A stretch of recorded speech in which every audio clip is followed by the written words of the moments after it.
Shalom, family. Shalom, shalom. It's your brother with the servants coming back at y'all with another truth revealing Tuesday. This your brother Eli. It's your boy, y'all.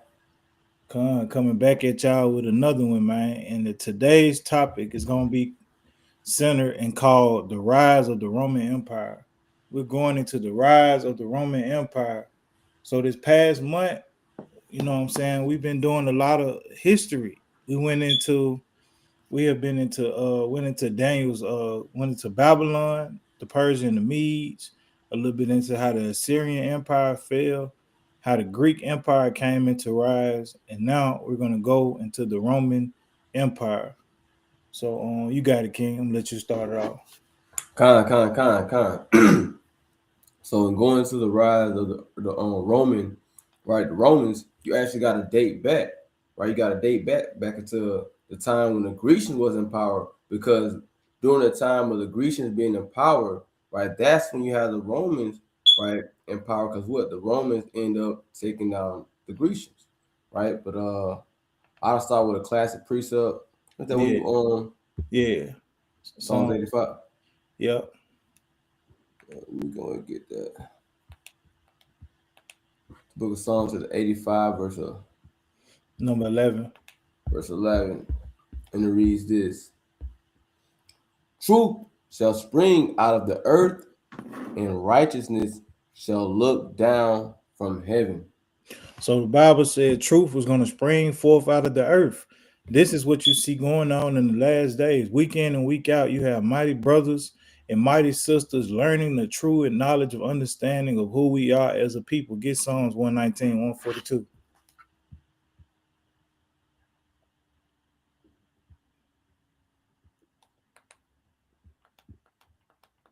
Come on, I got you, King. Psalms 119 and 142. Yes, sir. And it reads this. It says, Thy righteousness is an everlasting righteousness, and thy law is the truth. So the laws of God also are the truth. This is the truth that we're coming back to as a people. So without further ado, we're gonna get into it, man. We're gonna get into the rise of the Roman Empire. Bear with me, man. My energy out, man. The devil working with me, man. Working against me. All right, so now let's get into this, bro. Let's get the book of Daniel, chapter 7. Come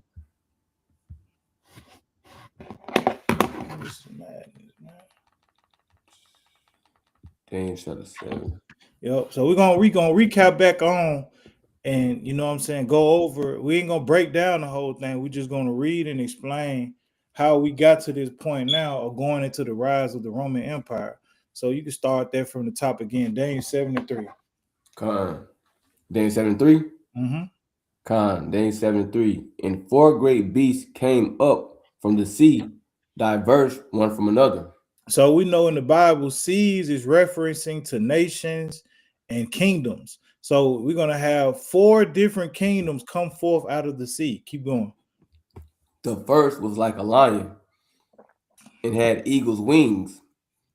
I beheld till the wings thereof were plucked, and it was lifted up from the earth, and made stand upon the feet as a man, and a man's heart was given to it. And a man's heart was given unto, it's talking about Nebuchadnezzar. So we know this first beast is talking about Nebuchadnezzar. Keep going. And behold, another beast, a second, like to a bear, and it raised up itself on one side, and it had three ribs in the mouth of it between the teeth of it. And they said thus unto it, Arise, devour much flesh. Right. So now this beast is talking about the Medo-Persian Empire. So we're just covering and relapsing over what we already covered to get us to the Romans. Keep going. After this I beheld, and lo, another, like a leopard, which had upon the back of it four wings of a fowl. The beast had also four heads, and dominion was given to it. And this is talking about the Greek Empire, and the four generals that superseded Alexander the Great. So now we're getting to what we're going to be touching on tonight. Keep going. Con. After this I saw in the night visions, and behold, a fourth beast, Mhm. dreadful and terrible, and strong exceedingly, and it had great iron teeth. It devoured and brake in pieces and stamped the residue with the feet of it, and it was diverse from all the beasts that were before it, and it had 10 horns. All right, so now, as you know, if you notice and pay attention to this, out of all the beasts that is mentioning right here, this fourth beast was the only one that Daniel didn't break down and describe the characteristics of it. So, who did God give the understanding of what the symbol of this fourth beast would be? Let's get the book of Second Ezra, chapter 12, and verse number 10. So let's get the symbol that the Most High used to make reference to this beast right here. Second Ezra chapter 12 and verse number 10. Come on. It's the book of Second Ezra, chapter 12, and verse number 10. And he said unto me, this is the interpretation of the vision. The eagle whom thou sawest come up from the sea Come up from the sea, right? A nation of people rising up to power. Come on. is the kingdom which was seen in the vision of thy brother Daniel. Uh-huh. But it was not expounded unto him. Therefore now I declare it unto thee. Behold, the days will come that there shall rise up a kingdom upon earth, and it shall be feared above all the kingdoms that were before it. All right, so now we know it's talking about the Roman Empire. It's talking about the rise of the Roman Empire, and that's what we are here to cover tonight, the rise of the Roman Empire. So now, King, you can go back to Daniel chapter 7, and if you have anything, just let me know. You can bring it up. I got some. Let me get Daniel 7 first. Which it's up to you. However you feel like it's gonna flow with it. Just to add to it, and like how we've been covering, this also goes into what we talked about pursuing Daniel chapter 2. Right, Daniel chapter 2, and I'm gonna just jump down. For those that don't know, this goes into that great statue that had the gold, right? The bronze, the silver, the brass, right? Those things like that, right? And it covers actually the Roman Empire as well. So let's get that right here. Daniel chapter 2 and verse number 40. And as y'all can see right here, I'm gonna zoom in for y'all. Y'all can't see that it says Rome. So it's showing you, right? And the fourth kingdom shall be strong as iron, for as much as iron breaketh in pieces and subdueth all things, and as iron that breaketh all these shall it break in pieces and bruise, right? Whereas thou saw, we're gonna start right there. So it's going into that fourth kingdom, and that fourth kingdom of the statue is going into Rome. So now you're seeing Rome come into power, because as you keep hearing the different things that's spoken of, this fourth beast or this fourth kingdom is saying that it has much power. It's going to be breaking in pieces and devouring. So you're going to see the rise of the Romans and how they was devouring and breaking in pieces and bruising all these different nations. All right, so I'm going to go back to Daniel 7. In verse number 7. Yeah, I got you, King. So we're going to show you the prophecy revealing about Rome. Daniel chapter 7 and verse number 7. This is Daniel 7 and verse number 7. And after this I saw in the night visions, and behold, a fourth beast, dreadful and terrible and strong exceedingly. Mm-hmm. And it had great iron teeth. It devoured and brake in pieces and stamped the residue with the feet of it. And it was diverse from all the beasts that were before it, and it had 10 horns. So what we're going to cover tonight is when it reads and it says that this beast was very dreadful and terrible and strong exceedingly. This beast right here, which would be the Roman Empire, symbolized and stamped by the eagle, will be a powerful nation, and this nation also will be responsible for conquering every kingdom that the other nations before it conquered, and dominion will be given unto it to the point where this nation of the Romans went from the Roman kingdom, the Roman Republic, and they would shift and become the Roman Empire, because they would end up taking over all these major empires that was set up and created and ruled prior to them coming on the scene. And they also took down other nations as well. So that's what we're going to go into. We're going to get into and cover tonight. But first, we want to show you the origin of the Roman Empire, how did the name Rome, where does the name Rome come from? We first want to acknowledge and ask ourselves, where does the name Rome come from? So if you don't mind, let me say, I'm gonna give you something. Matter of fact, where is it? I'm gonna go share my screen real quick. Okay. Bear with me.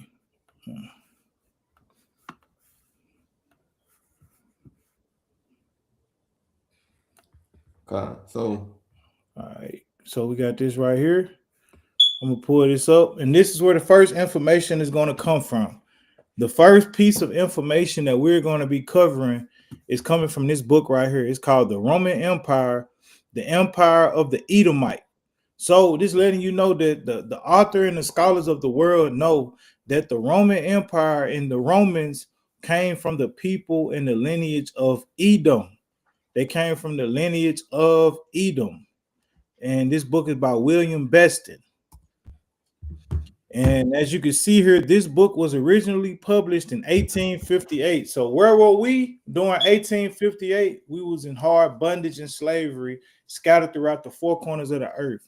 A majority of us that's here today were chiefly scattered throughout America, chiefly south, the south part of America, in the south. So let's get into this. You can see this, bro. I can see it, King. You see it good? Let me see. I'm just make it bigger for. Yeah, that's perfect. All right. So we're gonna deal with this.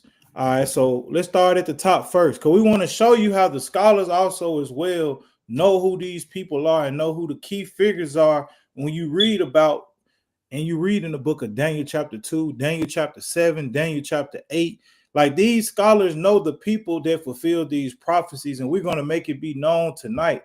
And we're going to also let it be known how Esau came under power under the Grecian Empire and also under the Roman Empire, and how this fourth beast became the most dreadful one of all. So come on, let's start at the top.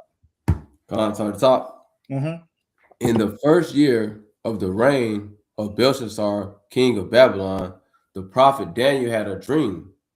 In visions of his head upon his bed, I saw, writes the prophet, in my vision by night, and behold, the four winds of heaven strove upon the great sea. And like we said, the great sea represents the great kingdom. So these will be great kingdoms that will rise up to power. Come on.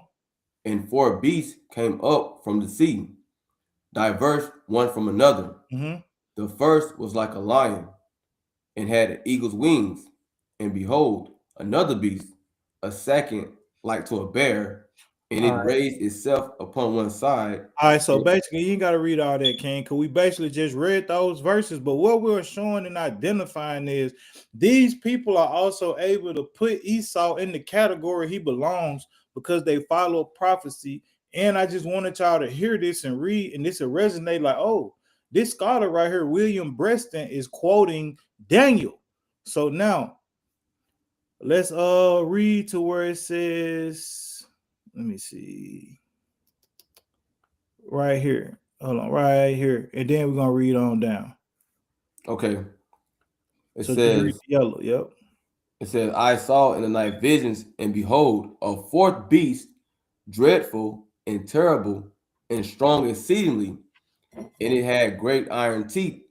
It devoured and brake in pieces and stamped the residue with the feet of it, and it was diverse from all the beasts that were before it.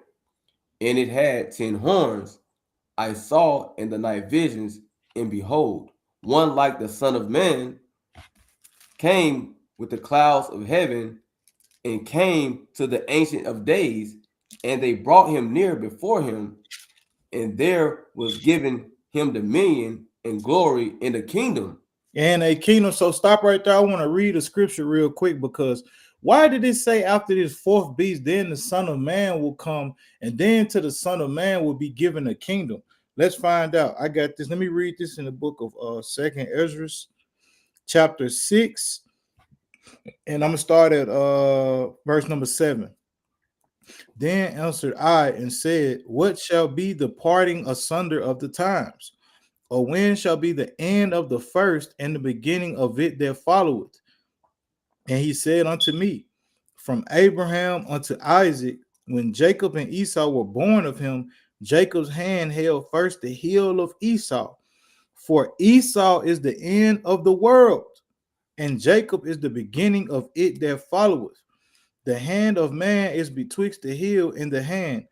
Other question Ezra asked thou not. So when you read what Ezra just brought out right here, it's letting you know why did this say the fourth beast, then the Son of Man? Because the fourth beast will be ran and represented as Esau, and the Son of Man to come after that, which will have a kingdom given to it, is talking about Jacob, because Yahushua will be the king ruling over the 12 sons of Jacob.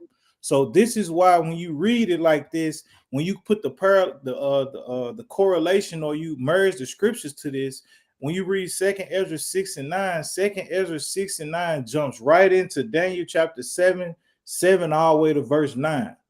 So you can keep going on that, King. Con. And there was given him dominion and glory in the kingdom, that all peoples, nations, and languages should serve him. I came near unto one of them that stood by, and asked him the truth of all this. So he told me, and made me know the interpretation of the things. Mm-hmm. These great beasts, which are four kings, which must arise out of the earth. And this is why we said what we said when it said great seas, or reference to seas, because it's talking about four kings with four kingdoms coming up out of the earth, ruling like no other nation has ruled prior to them. Read. The fourth beast will be the fourth kingdom upon earth, which will be diverse from all kingdoms. Why? When you read later on, and when we go into this history, the reason why you will learn why Rome, the Roman Empire, will be diverse from all kingdoms, is because the Roman Empire will be the only kingdom that will get taken down, but then get rebirthed right back into power and have world dominion longer than any nation, you know what I'm saying, prior before it. You know what I'm saying? When you think about the Babylonian Empire, the Babylonians would not have been in reign as long as the whole kingdom of Rome would be in reign in totality. Not the Persian and Medes, not the Greeks, not the prior Egyptians or the Assyrians prior to that. Only the Roman Empire will be the ones who will rule as long as they are, because right now we're still under the Roman Empire, because America and Babylon descends from the Romans. Greece descends for the Romans. Russia descends for the Romans. And when time comes, we'll break down and explain all of that as well. Come on. Con. And will devour the whole earth, and will tread it down and break it in pieces, but the judgment will sit, and his dominion will be taken away, in the kingdom and dominion, and the greatness of the kingdom under the whole heaven will be given to the people of the saints of the Most High, whose kingdom is an everlasting kingdom, and all dominions must serve and obey him. All right. So now we get somewhere. So now we see that 2nd Ezra 6 and 9 definitely matches and lines up with what we just read. So now when you keep reading this, it says the three first beasts, or the empires of the Babylonians, the Persians, and the Macedonians have successively passed away. The fourth beast, or kingdom of the prophecy, stood revealed in the iron domination of the Romans. And to the consequent inquiry, whence came the Romans? So the next question that we must cover here is, where did the Romans come from? If we know these are people of Esau, where did they come from? So this is the part of this segment where we just want to cover where the Romans came from. It said that people have insisted on replying in the words of their great poet. I'm not going to read that. So it says, Aeneas, when you go to this second paragraph right here, right? Hyenas escaping from the destruction of Troy after many adventures. So you had a kinsman of Esau, you know what I'm saying, having a battle with the people of Troy. And it says, after many adventures and dangers, arrived in Italy. So they fled to Italy, which would be the land of Japhet, where he was kindly received by Latinus, the king of the Latins, right? So you had another group of people called the Latins who was here, right? Who gave him his daughter in marriage. Aeneas built a city which was called Lavinium in honor of his wife Ascanius. His son succeeded to the kingdom, and to him Silvius, a second son. The succession continued for more than 300 years in family. Numitor, the 15th from Aeneas, being the last king. And it says Romulus and Remus, the grandsons of Numitor, resolved to build a town upon the hills where they had lived as shepherds. And Remus being slain, who was Remus slain by? His brother Romulus. When you look at other accounts, Romulus laid the foundation of that city, which was one day to give law to the world. It was called Rome. So the name Rome comes from a twin by the name of Romulus, who comes from the lineage of Esau. So now, when you keep reading on this, it says, but this tradition, which commanded the implicit belief of the Romans themselves, was held by them in almost religious reference, has by the learned of our own times been rejected and discarded. And the story of a Trojan colony in Latium is now denounced as fabulous, poetical, and destitute. So now, for sake of time, we don't want to race too much. So read this, King, in the yellow. So we just want to touch on where did the Romans come from, and then we're going to get into the meat and the potatoes, how the Romans succeeded into power. Con. Whence came the Romans may have been returned and even registered in writing before the birth of Christ, that the response proceeded neither from Greek nor Roman, but from the despised Jew, that it has been preserved to us in the Jewish Targums, that it exists amidst the fables and the pieties and absurdities and the blasphemies of the Jewish Talmud, in, in that it may be comprehended in these 20 words. The Romans came from Esau, who is Edom, and Italy is the Idumea, Rome, the Basra of the Hebrew prophets. And it says that the Romans came from Esau, who is Edom, and Italy is the Idumea, and Rome the Basra of the Hebrew prophets. Come on. Khan.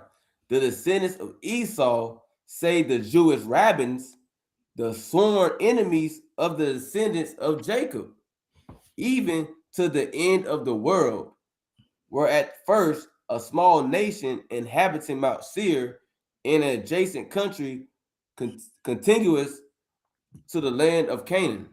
All right, so now we want to show something else. We want to show something else here, right? Let me see.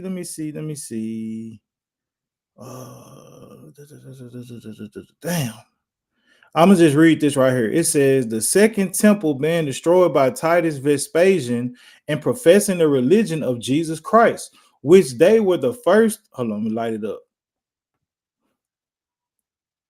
They were the first of all nations to embrace. They hold Jacob in captivity till Messiah ben David shall appear. So think about what we're reading here. It's letting you know that the second temple being destroyed by Titus Vespasian, which was a Roman and an Edomite, and professing the religion of Jesus Christ. So now these Romans adopted Christianity, Catholicism. So everything that was based around the Israelites, the Romans adopted it in some type of way and made religion out of it. And it says where they hold Jacob in captivity till Messiah ben David shall appear. As you can see, this lines up with what the prophet Ezra stated.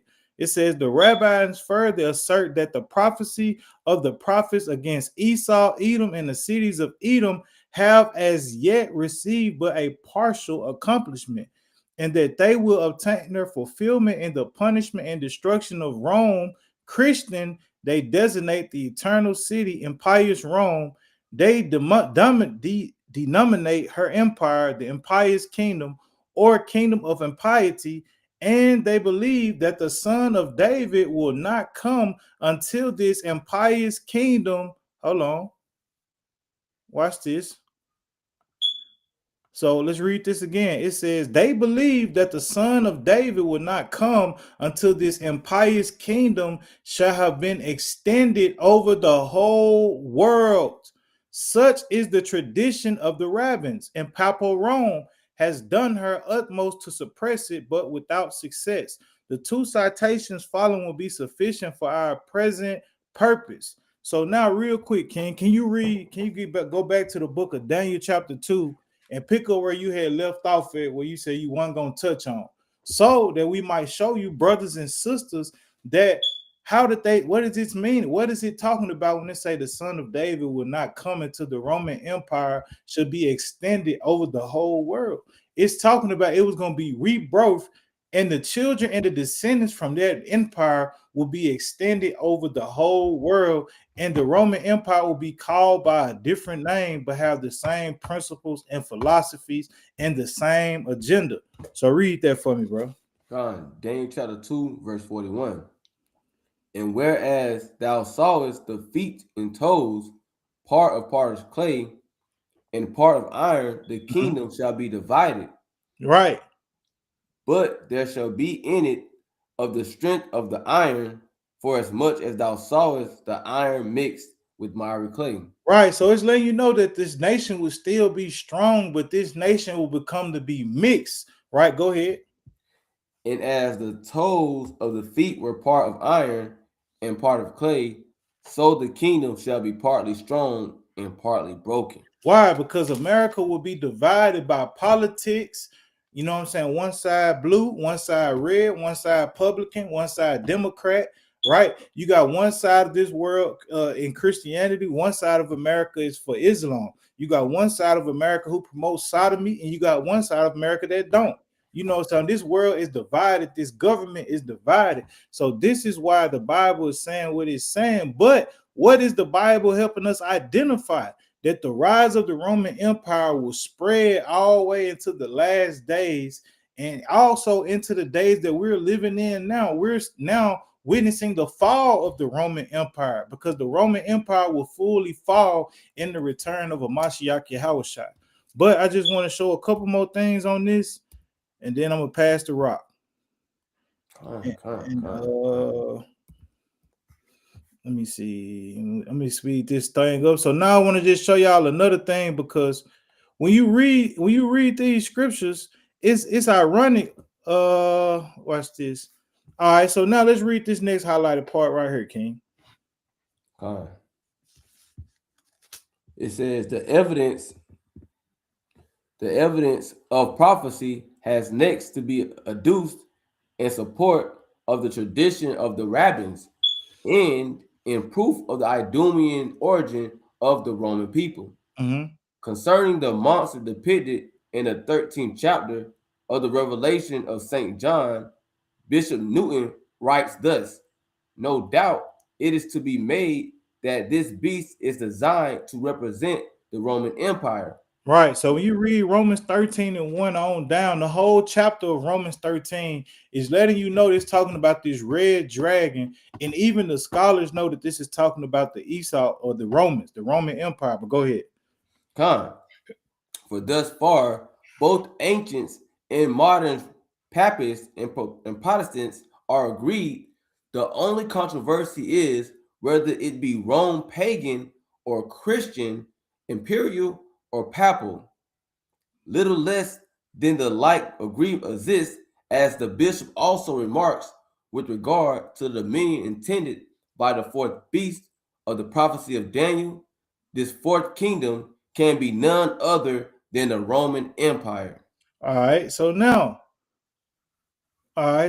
watch this. Let's go to another one. All right, so now let's read this one. Okay. And in Italy and on Rome, say the rabbins, will the prophecies of the prophets against Esau, Edom, in the cities of Edom be fulfilled. The sword of the Lord is filled with blood, for the Lord have a sacrifice in Basra, and a great slaughter in the land of Idumea. Right. So this land of Idumea, it can't be the ancient Roman Empire because when you think about it, they not a major warehouse. Even though when you think about the Vatican and Rome today in Italy, right, that nation is represented by who? Esau, but their power is spread also over here. So this is going to be the place where the Lord is going to make his great sacrifice. Come on. And the streams thereof shall be turned into pitch, and the dust thereof into brimstone, and the land thereof shall become burning pitch. Why? Because the Lord said he's going to destroy this place. It's prophesied that the EU is going to destroy this place. It's prophesied that the Russians are going to destroy this place. It's also prophesied that the Persians, the Iranians are going to destroy this place.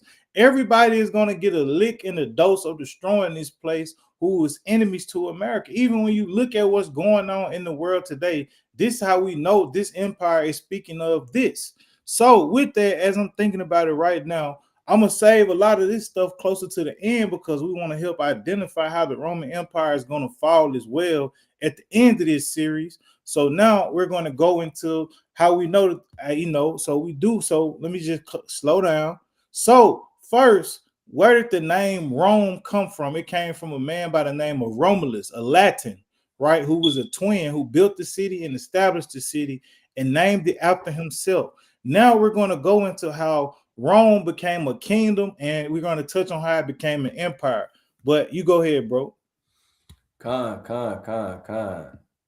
Hey man, all praise Most High, man.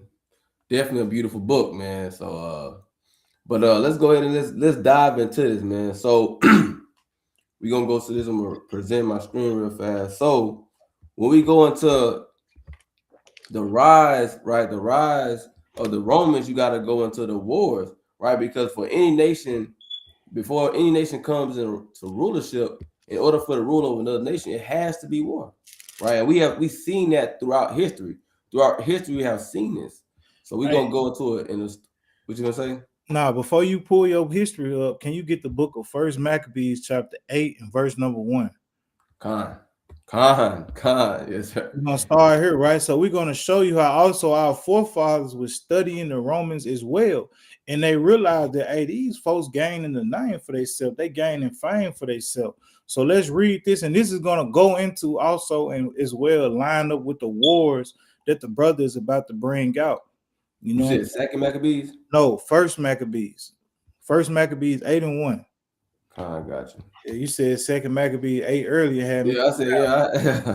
I misspoke. My bad. Yeah, it's the But yeah. Drake game. This First Maccabees 8 and 1 though. Mm-hmm. Now Judas had heard of the Romans Heard that of the they fame. hmm? He heard of the fame. Yeah, it says You missed out the fame. yeah, that's what they got right here, my brother. You'll show your screen. Yeah, I got you, King. What version of that you reading it from? This right here, this version, you see it? Oh yeah. Mine say something different. I'm gonna read it from my Bible. Con. All right, so it says, now Judas had heard of the fame of the Romans, that they were mighty and valiant men, and such as would lovingly accept all that joined themselves unto them, and make a league of amity with all that came unto them. So when you're reading about this, right, this is letting you know that in the beginning of the Romans rule, or the rise of the Romans coming into the power as a nation, this scripture is letting you know that they were like, hey, we cool with everybody who cool with us. If anybody want to come on this side of the fence, hey, come on, be my guest. All right, keep going on that, bro. Con, I got you, King. It says, in that they were men of great valor. Mm-hmm. It was told of him also of their wars and noble acts which they had done among the Galatians, and how they had conquered them and brought them under tribute. All right, so you can go ahead and touch on what you're gonna touch on. I'm finna bring up this point, and when it reads and it says, and they will lovingly accept everybody that join themselves unto them. But I gotta find it, so I'm gonna let you build on what you're gonna go into. Con. So let's go ahead and go into it. So, all right, you see my screen, okay. So it says this. This is the start of, so when you have the start of the Roman Empire, right? It starts with them rising and going to battle with the Grecians, right? It says the Greco-Roman Wars were a series of conflicts between the Roman Republic, right? So before you have the Roman Empire, you have to understand that you have the Roman Republic. So we're going into the Roman Republic before it becomes the Roman Empire, right? And it says in the various Greek states culminating in Rome's dominance over Greece in the Hellenistic war. I mean, the world. So we're gonna start off with one of the first wars, right, between the Romans and the Grecians. All right. So it's the pirate war. The pirate war is one of the first wars that they had kicked off. Okay. So let me share my do this right quick. There we go. So it says this: the Pirate War was and this from 281 to 275 BC, was a conflict fought by Pyrrhus and Epirus and allies against the Roman Republic, supported by its allies in Carthage. Fought mainly in Magna Graecia in Sicily, Pyrrhus first intervened at the invitation of the Israelite Greeks against Roman expansion. So now you have what the Romans are expanding. They came from what, not even being a nation, right? Being the descendants of that Latin man Romulus, right? So now to this point they're expanding, right? So it says, however, his aims in the war became oriented towards establishing hegemony over southern Italy and Sicily, initially meeting some success. His aims were left unfulfilled after his campaign in Sicily stalemated against Carthaginian resistance, and Rome forced its withdrawal from Italy in 275 BC. The first major conflict involving Rome and one of the Hellenistic powers, Rome's victory showed its emergence as a major Mediterranean power. So now you're seeing the emergence or the beginning of Rome really showing itself as a power. Okay? Because again, when it's dating back to, you have at this moment the Grecians was in power. So now Rome is getting itself built up. Right? It says prior to the war, the Romans had expanded for some decades into southern Italy, defeating most notably the Samnites. They also started to conclude alliances with the Greek city-states of Magna Graecia. The outbreak of new conflict between one of those allies, Thurii, and the Samnite-led alliance led to Roman intervention. So here you have the Romans, right, going to war with these many nations, right? And that's when you read what the brother just brought out in the First Maccabees chapter 8. When you heard about the fame of the Romans, it starts here. It starts with these wars. And there are many wars that we're going to get into, right? So we just going into the backdrop and the beginning of the growth of the Roman Empire. Okay, so I'm going to keep reading. So it says this, and I'm going to jump down. I ain't going to read out the whole thing, but it says, after rejection of Roman ultimatum in early 281 BC, war was declared. Cognizant of their weakness in the field, and the Tarentines sought foreign support in the form of Pyrrhus of Epirus, who landed in Tarentum with reinforcements in the winter of 281 BC. Right, so we're gonna kind of jump down, right, and get some just a few little points of this war, right, and then we're gonna kind of keep it pushing to the next one because we got a lot of more information that we got to bring out, right? So it says this: Pyrrhus advanced north, defeating the Romans in Heraclea and Lucania and causing some Roman allies to defect. He advanced quickly to Latium with interest in supporting the Etruscans against Rome. However, after the Romans concluded victory over Etruria, Pyrrhus withdrew from Latium for winter quarters. Over the winter, the Romans refused negotiations for a peace and re-engaged Pyrrhus at the Salem in 279 BC, where the Romans were again defeated. In the aftermath of Pyrrhus' victory, however, he is said to have exclaim another such victory, and we are lost due to the losses incurred, giving the rise to the modern phrase pirate victory. With the Romans displaced from southern Italy, pirates moved into Sicily to intervene in favor of Syracuse against Carthage. So you had these two going at it, right? Pirates and the Romans, right? So let's step back, right?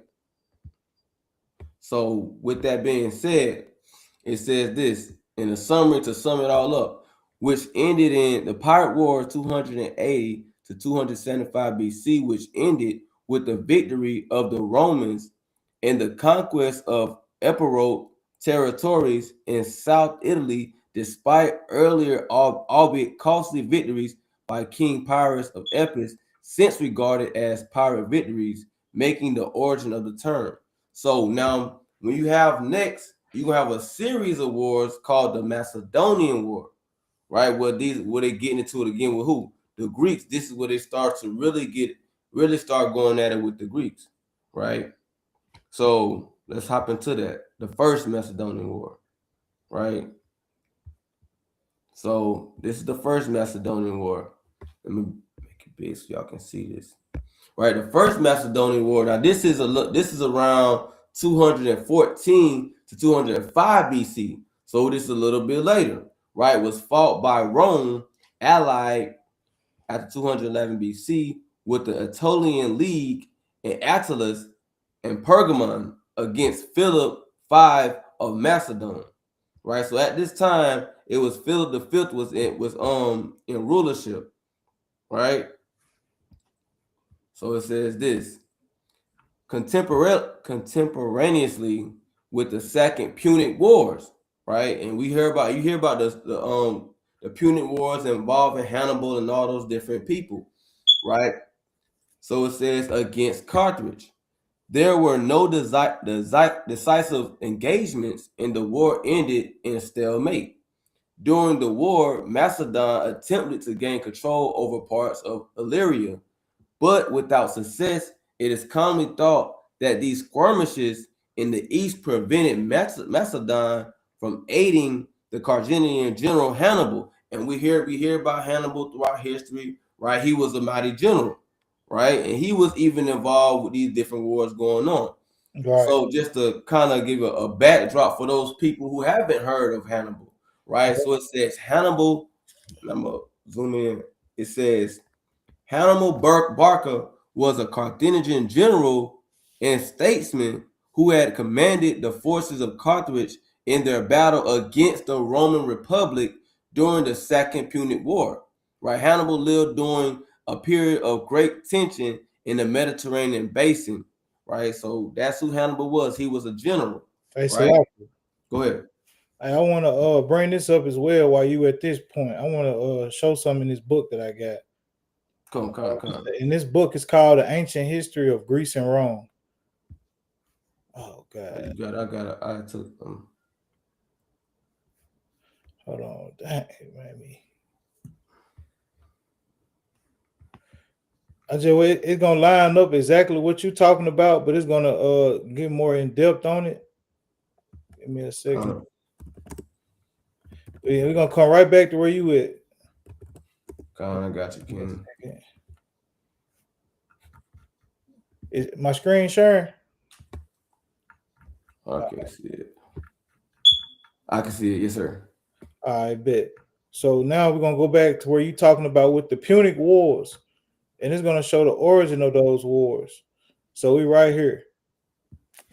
Let me zoom in. We're gonna get this real quick. So it says chapter 10, the first Punic War, BC 264.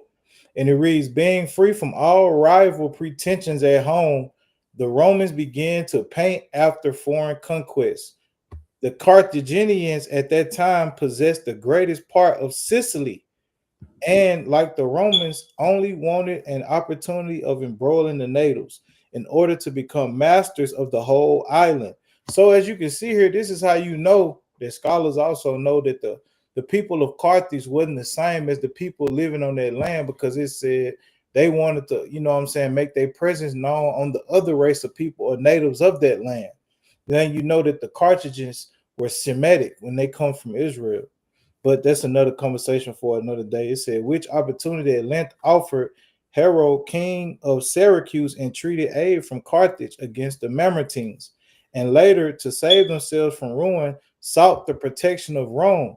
The Romans, despising such an alliance, instead of professing to assist them, boldly declared war against Carthage, alleging as a reason the assistance which that state had lately sent to the southern parts of Italy against the Romans, thus commenced the First Punic War. So the reason why the Romans made war against them because they looked at them as a threat. The Romans were making alliances and wars, and anybody who was willing to come and join with them, they was willing to make allegiance with them. But with the Carthagins, the reason why the Punic War started is because they were all battling over the region of Sicily, right? And this is the place where Paul is from, Sicily. But when you look about this, they were fighting over that region, and with that, you got two great rising empires, and Rome looked at them as a threat. So when you look at what we're talking about right now, this is what led to the war. It says the You was trying to show because we can't see it.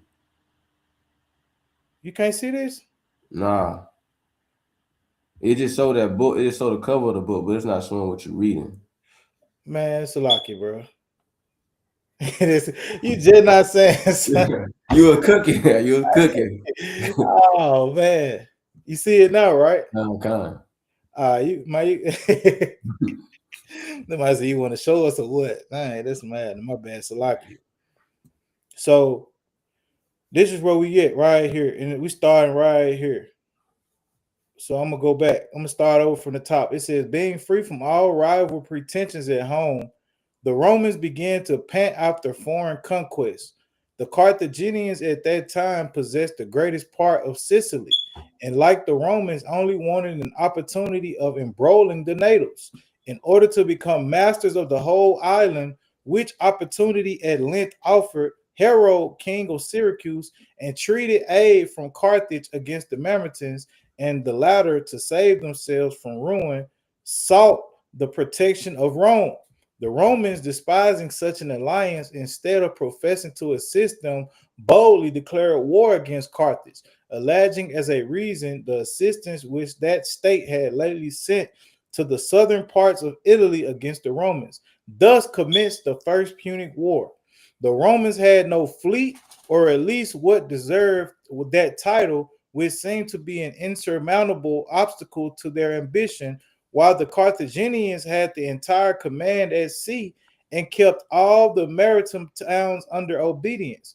But a Carthaginian vessel, accidentally driven on shore in a storm, served the Romans as a model, who applied themselves diligently to maritime affairs and built a considerable fleet with great expedition. So I ain't gonna read all this, but I want to just show y'all how it led, you know what I'm saying, to the Punic Wars. So the Punic Wars was given and started because the Romans, just like the Carthaginians, wanted to conquer the whole island of Sicily. But you know what I'm saying, you got it, King. I don't want to read all this, take away your time. I'm gonna just read this last thing. The two Con. generals set sail with their fleet, which was the greatest that they had left, at an Italian port, carrying 140,000 men. They were met by the Carthaginians with a fleet of equally powerful and men more used to naval affairs. An engagement ensued in which the Romans were victorious. The enemy's fleet was dispersed, and 54 of their vessels was taken. And this was happening during 245 BC, during the time that the brother talking about right now. The consequence of this victory was an immediate descent upon the coast of Africa and the capture of the city Clupea, together with 20,000 men who were made prisoners of war. But you know what I'm saying? This is just what that's going into, and I touch back in. There's more going along, but you got it. Con, it was so cold though. Around that time when you was going into too with these Punic Wars, it ties into as well with Rome conquering Spain. Right. And I had some this real fast, just showing that real fast though. But that's kind of the spirit though, because that goes into what we just bringing out in First Maccabees chapter 8 when it mentions how they end up overcoming Spain.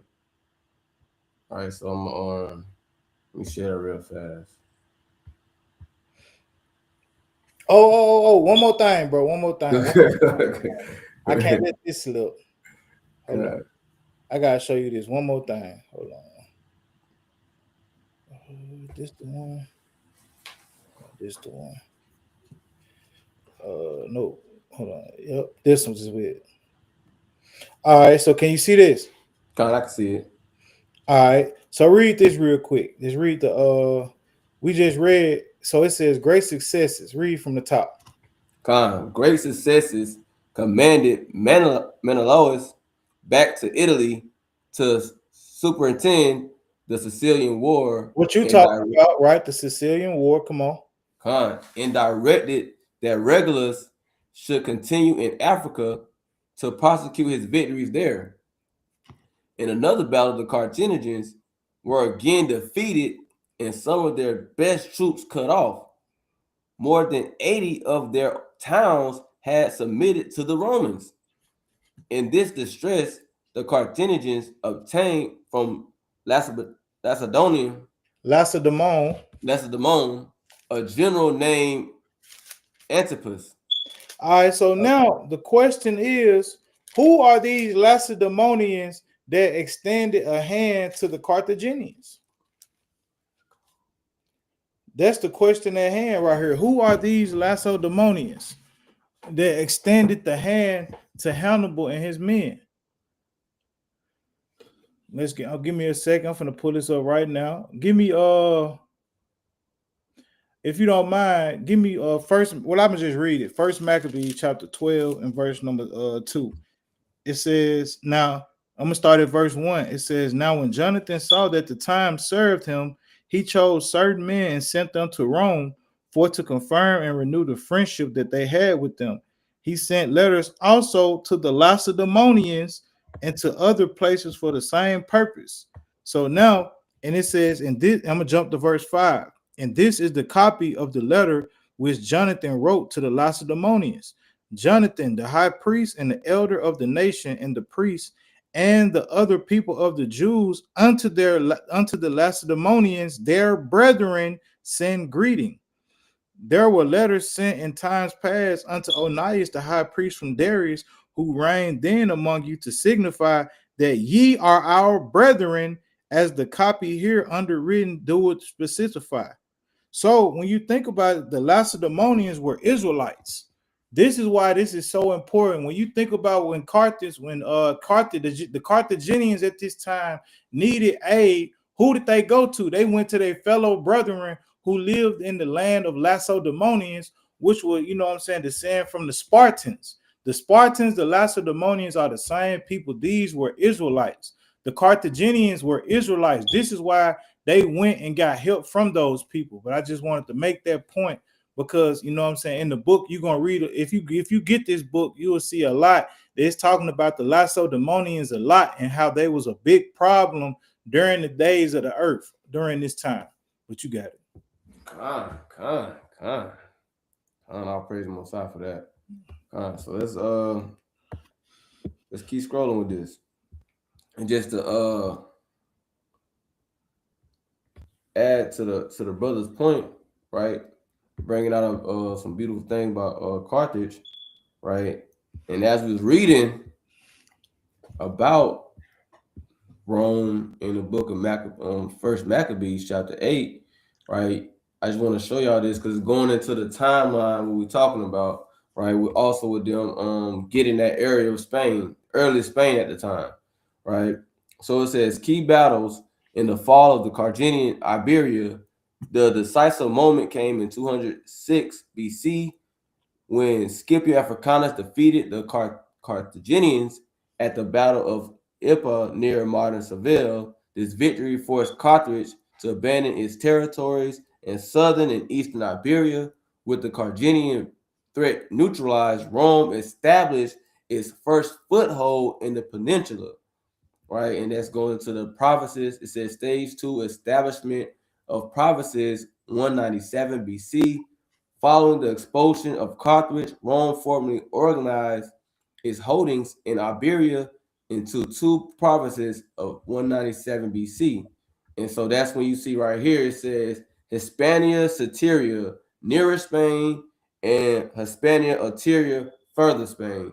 This province encompassed much of the eastern coast, including regions corresponding to modern Catalonia and Valencia, Hispania Ulterior, further Spain. This province included the southern territories corresponding in modern Andalusia. The provinces were established primarily to secure Roman control and manage resources, including precious metals and agricultural produce.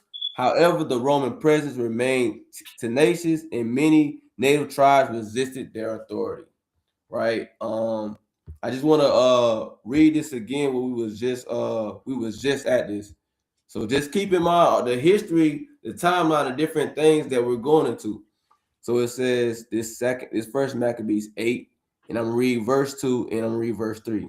It says, and that they were men of great valor, and it was told him also of their wars and noble acts which they had done among the Galatians, which we're going to get, in how they conquered them and brought them under tribute. So you're seeing the fame and again the rise of the Romans, and you're seeing it from a historical and a biblical standpoint, right? And it says, and that they had done in the country of Spain for the winning of the mines of the silver and gold which is there. The same thing that we were just saying about how they got control over those resources and minerals in that land. You see the same thing from the in the scriptures, right? So now let's go back to what we said, but was at. But all this was around that same time period, the First Macedonian War, right? Getting involved with the Punic Wars, right? And all these different things that was around that same time period, right? Because you got to see it lasted right here. It lasted from 214 to 205 BC. So during that time period, you had all these different things going on. And then you see the Punic Wars, right, which ended in 201 BC. So throughout all that time period, Rome was expanding in different places, right? And there you have them conquering the Spaniards. Well, the Spain taking over Spain. So Yeah. with that being said, now, right, Which with war you this want to top, go into now? hmm? Which what you finna keep touching on the Second Punic and Macedonian War? No, I'm finna go into the second Macedonian War next.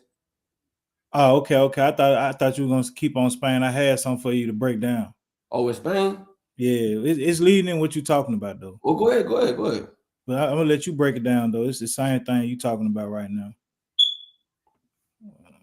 You start sharing you gotta show your screen? Yeah. Gotcha. All right. So this right here, you can see it. Let me see. Yes, sir. The second Punic War? Yes, Yeah, sir. you can go and do your thing with that, but it's talking about the same stuff that you're talking about, and then it's gonna lead all the way into what you're talking about right now with the roars. Con.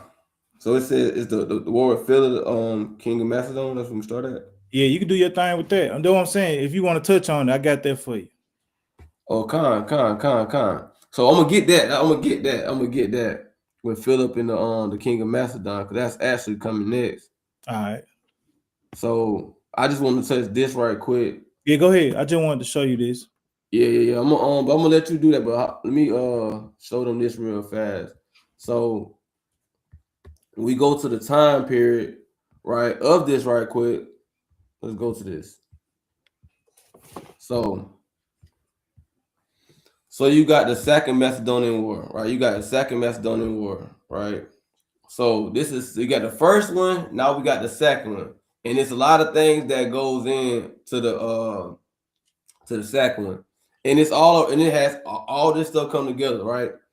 So and then it's gonna bring it to Philip, right? The Second Macedonian War, 200 to 197 BC, was fought between Macedon and led by Philip, Philip the Fifth of Macedon in Rome, and allied with Pergamon, Rhodes, Aetolian League, and Sardinia. So before we go and dive deep into that, I want to bring out this one little point because around this same time period as well, there's something that actually happened as well too, which we also read about in the scripture, which I'm bringing this out. How it mentions how the Romans took out the Galatians. So I'm gonna get that just to read about the Galatian War, and then we're gonna go back to that. Right? So the Galatian War was a war fought in 189 BC between the Galatian Gauls and the Roman public, supported by their ally Pergamum.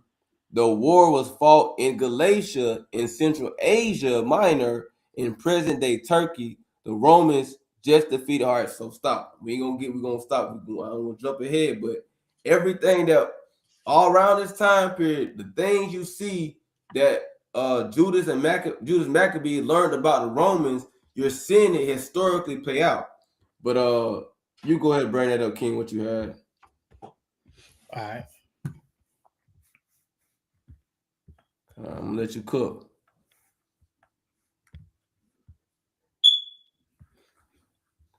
All right. So we're gonna start up here. Where you say the Romans. Con. It says the history of Rome. Illyrians, the Romans were victorious, and the Illyrians were forced to conclude a peace upon advantageous terms for them.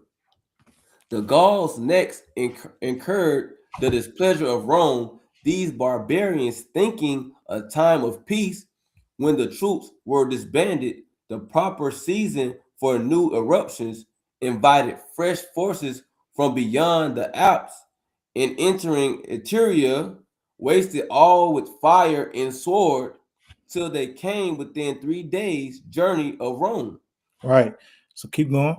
By the superior skill of the Roman generals, the Gauls were surrounded, and a miserable slaughter ensued, in which 40,000 were slain. Right. So I just wanted to show you, like we reading about in First Maccabees 8, all these wars when they our forefathers say they heard about the fame of the Romans. These were the wars and the fame that they heard of. Where it let you know, even with the wars with the Gauls, these people got slain 40,000. They lost 40,000 men to this war. So now we ain't gonna stay here for too much longer. Let's jump down to this now. So we're gonna touch on the Second Punic War as well a little bit because it has a lot to go into how Rome started to expand their empire, because at this time they were still called the Roman Republic and not have yet had been changed to the Roman Empire. But go ahead. The Carthaginians, having made peace solely because they were unable to continue the war, took the earliest opportunity of breaking the treaty. They besieged Saguntum, a city of Spain, then in alliance with the Romans. Consequently, ambassadors were sent from Rome to Carthage, complaining of this infraction of their treaty and requiring that Hannibal, the Carthaginian general who had advised this measure, should be delivered up to them. So this is what led to the Second Punic War, right? A treaty got broken, and the Carthaginians were making it uncomfortable, and they besieged the city called Saguntum of Spain. So the Romans end up having a meeting, and with this meeting, they had come to the agreement that they wanted Hannibal to be delivered up as a prisoner to the Romans. So let's see. Let's read down, because we don't want to read all this for the sake of time. We won't be able to. It says, thus he was equally beloved by his generals and by the troops he was appointed to command. He was one of invincible spirit, was equally patient of heat and cold, and was esteemed the most skillful commander of antiquity. Having overrun all Spain, He resolved to carry the war into Italy. For this purpose, leaving Hanno with sufficient force to guard his conquests in Spain, he set out for Italy with an army of 50,000 foot and 9,000 horsemen. After a march of 10 days attended with extreme dangers, he arrived at the foot of the Alps. And at the end of 15 days spent in crossing the Alps, he found himself in the plains of Italy with about half his army. So if you remember the videos and the movies and the documentaries, Hannibal lost half his army marching to Italy, which put him in a bad situation. And so when the Romans found out about this, they sent Scipio. This is where Leo Scipio comes in the hand, the man who Africa got named after. Once they found out that Hannibal was crossing the Alps during the time of the winter and he lost half his army and half his men to the weather, right? They sent Scipio to oppose him. But it says the Romans were defeated on the banks of Hanisus. So we just reading, and you know what I'm saying? We just showing you how in the process of time, how all these things took place. But I hate we don't got that much time for it. Now, when you lead down, you know what I'm saying? It reads about how Hannibal fell and, you know what I'm saying, Scipio got rewarded. So now this for you right here, Aliyah. You can go and deal with this right here. The death of Hannibal and the war with Philip. Come on. It says, while the Romans were engaged with Hannibal, they carried on also a vigorous war against Philip, king of Macedonia. So remember, we were just reading about Philip, and that's going into what we're going to now, the Macedonian Wars, right? We're going into the Macedonian Wars, right? So it says, who after several defeats and considerable losses, also obliged to beg a peace upon condition of paying 1,000 talents. Antiochus, king of Syria, or Antiochus, king of Syria, was next brought to submit to the Roman arms. Now, we got to see the play here. We got to see the play here. In the biblical play here was going on as well as history, but also the Bible as well. It says after embassies on the one side and the other, war was declared against them 5 years after the conclusion of the Macedonian War in a battle near Magnesia in Lesser Asia. Scipio gave him a complete overthrow, and being reduced to the last extremity, he was glad to procure peace from the Romans upon their own terms. So now again, you got this, but keep in mind, now there are more than one Macedonian war, right? So it's just touching on one of them, right? It says the Romans upon their own terms, which were to pay 15,000 talents to quit his possessions in Europe and in Asia on the hither side of Mount Taurus, to give 20 hostages as pledges of his fidelity and to deliver up Hannibal, the inveterate enemy of Rome, who had taken refuge at his court. Right, Hannibal, whose destruction was one of the articles of this extorted treaty, being sure. Okay, yeah, that's good right there. Cause we on number 2 right there. It says a second Macedonian war was soon after proclaimed against Perseus, right, the son of Philip, right, and you hear about Perseus in the same chapter that we were just reading about in First Maccabees chapter 8. You hear about this same Perseus as well. So you see how the Bible and history is aligned together, right? So it says the son of Philip, BC 170, who had been obliged to beg peace of the Romans during the course of this war, which continued about 3 years. Opportunities were offered him of cutting off the Roman army, but being ignorant how to take advantage of their rashness, he spent the time in empty overtures for peace.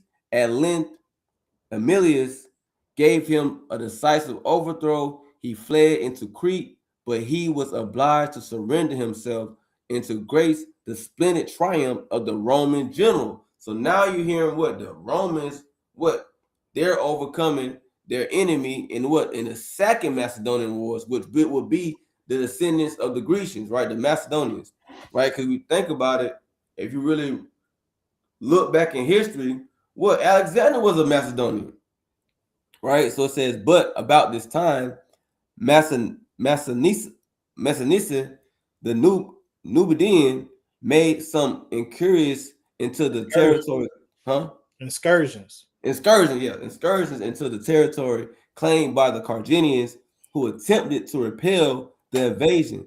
This brought on a war between them and that monarch, while the Romans, who pretended to consider this conduct of theirs as an infraction of the treaty, sent Cato the censor with some of their deputies to make a complaint. Through the influence of these ambassadors, war was declared between Rome and Carthage, and the council set out with a thorough resolution utterly to demolish Carthage. Yeah, so Right? that's it. I'll let you get back to your other stuff. I just wanted to show that good information because in this book it gives you dates and great details and long history how these things took place and how Rome conquered each and every nation at different times and how Leo Scipio, this general was one that helped took down the Macedonians, right? Who led Philip to have to pay tribute. He took down, he was a big influence with Hannibal. So during this time, key figures like that, he was a big deal. And this is why Rome was classified and comparable to iron, because that iron crushed everything prior to them. But you got it, bro. Con. That's correct. That's correct. Right. So let's keep it moving. Right. So through the spirit, we're gonna keep going. What we're just at with the reading this. So let me present my screen for y'all. All right. So here we go. All right. So you have the Second Macedonian War we just was reading about, right? Just reading about that, right? So when you go in, we're gonna jump down the verse. Not the verse, but this section here. It says in 204 BC, King Ptolemy Philopator of Egypt died, was unalive, leaving the throne to his 6-year-old son Ptolemy Philip the Fifth of Macedon and Antiochus the Great of the Seleucid Empire. Right. So when we hear about these same people being mentioned right in the scriptures, right because remember after we went over this with our prior videos and lessons, right after the fall of Alexander the Great, his kingdom was broken down to various kingdoms, right? So you had these different rulers, right, that took part of Alexander's kingdom, right? It was broken up between different men, right? Going into the Diocletian, right? So it says, decided to exploit the weakness of the young king by taking Ptolemaic territory for themselves, and they signed a secret pact defining spheres of interest, opening the Fifth Syrian War. Philip first turned his attention to the independent Greek states of Thrace and near the Dardanelles. His success at the taking of the cities such as Chios were the state of Rhodes, and King Attalus of Pergamon, who also had interest in the area, Asia Minor, besieging the Ptolemaic city of Samos and capturing Malta. So you gotta think about this. During this time, again, it wasn't when we see the different wars, it was like Rome was not just at war with just one person. They was going to war with many different people. But that goes back into the scripture that teeth of iron breaking in pieces, devouring. And to be such a monstrous beast, you got to devour a lot. So that involves a lot of war, a lot of people being slain, right? A lot of territories being taken, and that's what you see right now. So you keep going. We're not gonna keep going through read the whole exact thing because we got other things that we want to cover, right? So we're gonna jump down to where it says the course of the war, and we kind of we touched on some of these things to the book the brothers brought out, going into the because it mentions the Second Punic War as well. So I'm gonna just touch on this. It says Rome enters the war, and we just gonna read some of this briefly. On 15th of March 200 BC, new councils Publius Sulpicius Galba and Gaius Aurelius Cato took office in Rome in light of reports from Lavinus and further embassies from Pergamon rose in Athens. The task of dealing with the troubles of in Macedonian was allotted to Sulpicius. He called an assembly of the Comitia Centuriata, the body with the legal power to make declarations of war. Right? The Comitia nearly unanimously rejected his proposed war, an unprecedented act which was attributed to war weariness. Because it said, and the reason why they came up with war weariness, because you got to remember, they just had the first Macedonian war, and they still going back to war again. Right? It says, at a second succession, Sulpicius convinced the Comitia to vote for war.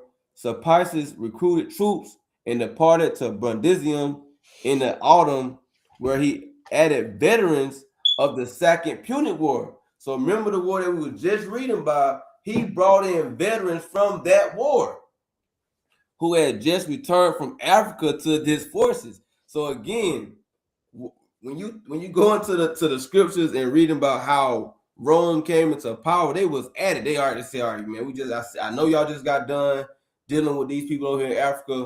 All right, now we about to deal with this again. Right? They was constantly at war. And that's when you see, that's how you see and understand how they grew and came to power. Because they was constantly in battle, constantly in a fight. Right? It says, then he crossed the Adriatic, landing the troops in Apollonia and stationed a navy at Corcyra. So this what you have again. This is the Second Macedonian War. So now you keep going, and I ain't gonna read this whole thing, right? So because it kind of going into all these different parts of the Second Macedonian War, right? And it's a lot of battles that took place in there. So we just gonna go to chief parts of it, right? Chief parts of the campaign. Let's go to it. Let's go to this. The peace. Let's go to this right here. We jump down to this. This the peace of Flaminius, right? Flaminus. The armistice was declared, and peace negotiations were held in the Vale of Tempe. Philip agreed to evacuate the whole of Greece and relinquish his conquest in Thrace and Asia Minor.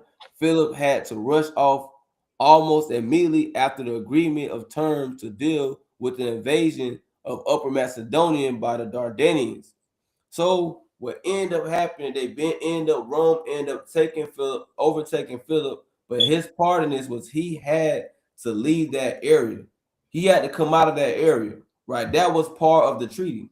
The treaty was sent to Rome for ratification, despite the efforts to consulate Marcus Claudius Marcellus to prolong the war. The Roman tribal assembly voted unanimously to make peace. The Senate sent 10 commissioners to advise on the final peace terms, including Publius Sulpicius Galba and Publius Villus Tapulus. On the advice, right, of these men, the final peace was made with Philip in the spring of 196 BC. Philip had to remove all his garrisons in Greek cities in Europe and Asia. So the Grecians had to remove themselves out of Asia. And then as you see this, what's going on, this is a part of the Roman expansion. They're removing all these people out of these lands, and what? That's a part of the Roman territories, right? Or their rulership, right? Or their thumb, or their power, which were to be free and autonomous. Philip had to pay a war indemnity of 1,000 talents, half paid immediately, and the rest in 10 annual installments of 50 talents. He had to surrender his whole navy except his flagship, while his army was limited to a maximum of 5,000 men, could not include elephants, and could not be led beyond his borders without permissions of the Roman Senate. And this is the and you can see how this is spirit of Esau. They put sanctions on this man. All right, you can only have this many soldiers, right? You can't go past this border, right? You can't have any elephants, right? And if anything that you want to do, you got to have permission for us. And when you think about it, the same spirit is the same spirit you have in America. They tell these different countries that they have treaties with, okay, you can't do this, you can't do that, or you can't trade with such and such. If you trade with such and such, then we gonna raise the taxes, right? Same thing. It's the same spirit, right? And these the same people. But you see them doing this early on in the history aspect, way before they even got to this point. All right, so you got the Boeotian campaign, the Aetolian, right? So you got all these different things going on. The freedom of the Greeks, but again, for the sake of time, I ain't gonna go into all of it. So then you got Seleucid conquest of Asia Minor, right? So we're gonna jump in this because it's gonna go into the Roman Seleucid War, right? So it says this: the initial background of the whole war had been an alliance of Antiochus and Philip against Ptolemy V, right? And while the war had been raging in Greece, Antiochus III, right, had completely defeated the Ptolemaic forces in Syria at the Battle of Panaeum, right? The Battle of Panaeum, right? That's what this right here for y'all. The Battle of Panaeum, right? Right here, so y'all can see that. The Battle of Panaeum was fought in 200 BC near Panaeus between Seleucid and Ptolemaic forces as part of the Fifth Syrian War. So remember, you got these different, at this time, you got all this type of stuff going on, right? And remember, Alexander the Great Empire was broken down to these different things. You had the Seleucid Empire, you had the Ptolemaic Empire, right? And you see them at war. And these same people that we're talking about make mention inside of the scriptures as well, which further shows the validity of the Bible, right? But it says this: forces as part of the Fifth Syrian War, the Seleucids were led by Antiochus III the Great, while the Ptolemaic army was led by Scopas of Aetiola. The Seleucids achieved a complete victory, annihilating the Ptolemaic Empire. So that was the Battle of Panaeum, right? That was the Battle of Panaeum where the Antiochus and them, they overcame the Ptolemaic forces. So, but even after that, now that's going into them being in power. So now you got the Seleucids, right? They're in power. But when they come into power, what ends up happening? Since Philip has surrendered his claim to the communities in Asia Minor that had formerly been under Ptolemaic control, right? Remember, he had to surrender, he had to leave Asia, he had to pay talents, right? It says Antiochus III now advanced into Asia Minor to take them over himself. Now, remember, at this time, the Romans told Philip he had to leave, but Antiochus he took it upon himself, right? And then just look at the face of the bust. This is the face of the busted man, and this is how you know who these people were. You could tell by the face what kind of man this was. It's not a big secret to know these people are the Edomites, the Esau, they white man. It's the white man. It's simple, right? But I'm gonna keep reading. It says this: Antiochus now advanced into Asia Minor to take them over for himself. The conflicts arising from this would lead to the outbreak of the Roman Seleucid War. So now you had the First Macedonian War, you had the Second Macedonian War. Now you have the Roman Seleucid War, where the Romans is getting into it with the Seleucids, right? So let's get into it. Let's get into it now. Right, so the Roman Seleucid War, 192 to 188 BC, also called the Aetolian War or the Antiochian War, Syrian War, or the Syrian Aetolian War, was a military conflict between two coalitions, one led by the Roman Republic and the other led by the Seleucid king Antiochus III. The fighting took place in modern-day southern mainland Greece and Aegean Sea in Asia Minor, right? Because again, you got to remember they came to want to overtake that empire. It says the war was a consequence of a Cold War between both powers, which had started in 196 BC. In this period, the Romans and the Seleucids attempted to settle spheres of influence by forging alliances with the small Greek city-states. Also important were the Romans and Seleucids' irreconcilable visions for the Aegean.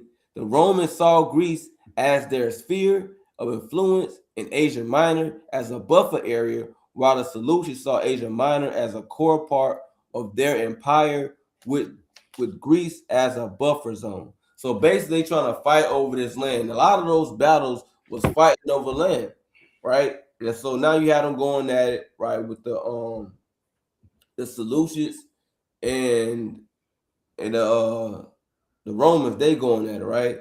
So now you got this is the background of the Cold War. So we ain't gotta go into the background of the Cold War because we already read about the Second Macedonian War.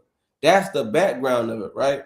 So you had the Parthians involved, you had the Bactrians involved, you had all these different people involved, right?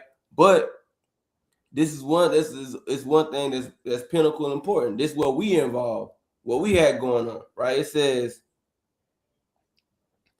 says he was, however, interrupted by the unaliving of Ptolemy the fourth Philopator of Egypt in summer of 204 BC, which gave him the opportunity to take Syria, Phoenicia, and Judea. So remember you read about Ptolemy. You read about Ptolemy, right? And now we see about the unaliving of Ptolemy. So now, right, this the backdrop of going on at the time. He was now trying to take over what? Judea, which he ended up doing, right? Which we went into various lessons ago. So, but you see the background of it, right? This is what we had going on at this time. During this time period, we was at first we was under the Ptolemaic Empire, right? Now you got this man, he coming in, and we went over these through the inscription. So now you got the background of at the time of them, the Romans going at it. This also what he was doing as well. This also thing is going on. As you had the Romans over there, and they fighting the Second Macedonian War, and we over here dealing with dealing with heathens. Right, so this is what we at at this time, the so-called Blacks, Hispanics, and Native Americans. While these nations were on the rise, we was in the middle of conflict. We was in the middle of conflict, still trying to stay back. During the time where you got the Maccabean revolts and all these different things going on, right? So we trying to get ourselves together as a nation, right? And these people right here now, they're trying to get into power. They're trying to get into rulership. And we were just a little pawn in. All right, so now he gone. Well, now I got an opportunity to take over this land. Now I got this opportunity to take over them. And that's what you have going on. These men was on a rise to power. And if we was in the way, they was gonna do whatever they're gonna do. But we would never would have gotten overcame if we would have killed the commandments of the Most High God. Right. That's what we messed up at. That's what we fell short at. Right, so I'm gonna read. It says successful in Syria and Judea, he spent some time there before turning back to Asia Minor sometime in 1987. So you see, he had success, right? They overtook us, and we know that by the scriptures, right? We know that by the scriptures. For these victories, he took the title Great King, ancient Greek. So we're seeing, okay, Antiochus, right? He's coming into power. He's doing his thing. But at the same time, you still got to understand that Rome, they like, hey, we can't do this. We can't let this happen, right? So now you have these different shifts of power going on, right? And it all comes back from when we jump back to the breakdown of Alexander the Great when his kingdom was broken down to those different kingdoms. But let's keep going. Now we ain't gonna go all the way into it, but we're gonna kind of skim through this because it's going to the backdrop of things that we already covered, as in the Second Punic War. We talked about that, right? We talked about the Second Macedonian War. It even mentions him having or gathering veterans from the First Macedonian War, right? So let's jump down. Let's jump down and let's go to this right here. Let's go to this outbreak. It says this right here. It says this: Roman forces in Greece under Titus Quinticus Flaminus, right? And we talked about Flaminus earlier, right? It says largely withdrew after proclaiming its freedom from Roman control or taxation in 195 BC. Antiochus at the same time operated a large army in Europe against tribes in Thrace through 194.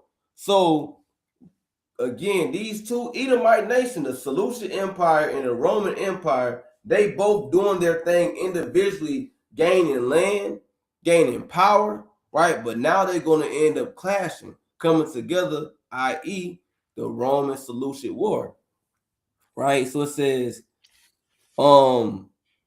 moving into the Roman power vacuum and conceiving of the Roman withdrawal as a retreat.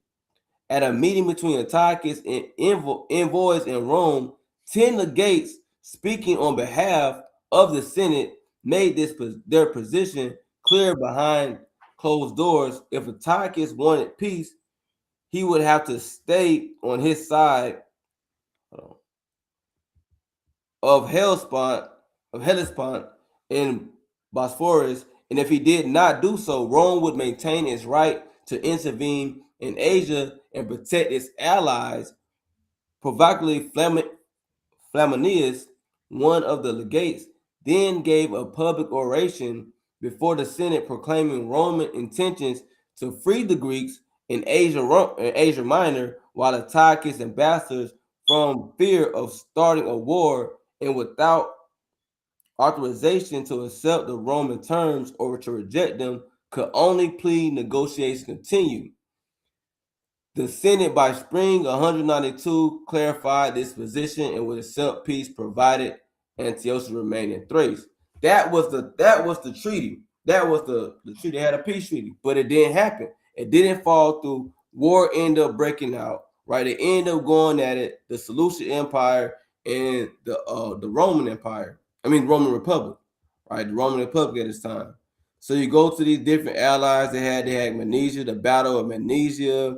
Right, I mean, it was constantly going to war. Right, Magnesium and Sipulum, right, Ganius, Demodus, right, these different generals they had, Aetolian peace in later stages.